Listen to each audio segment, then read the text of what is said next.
کمیته بین المللی صلیب سرخ از تشدید بحران بشری در افغانستان اظهار نگرانی کرده و خواستار ادامه کمک‌های بشردوستانه جامعه جهانی به نیازمندان در این کشور شده است. پیر کرهنبول، رئیس عمومی این کمیته، پس از سفر به افغانستان گفته است که وضعیت بشردوستانه در افغانستان به شدت وخیم باقی مانده و در حال حاضر میلیون ها افغان به کمک‌های بشری نیاز دارند.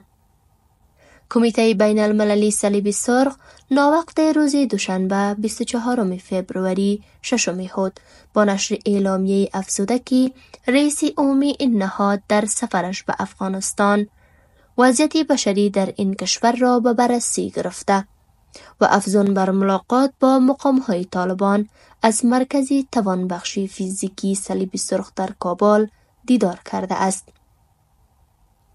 در اعلامیه به نقل از کرهنبول آمده است که وضعیت بشردوستانه در افغانستان به شدت وخیم باقی مانده است.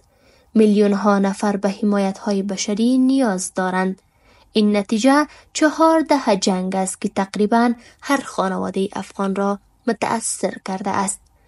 کمیته بین المللی صلیب سرخ اطمینان داده که این نهاد به کمک‌های بشردوستانه خود به نیازمندان به ویژه توانبخشی فیزیکی افرادی که در اثر انفجار ماینه‌ها و مواد انفجاری باقی مانده از جنگ معلول شده اند ادامه می‌دهد. این مقام کمیته بین المللی صلیب سرخ بر اهمیت اقدامات بشردوستانه بی‌طرف و مستقل به هدف رسیدگی به نیازهای جوامی در افغانستان تأکید کرده است.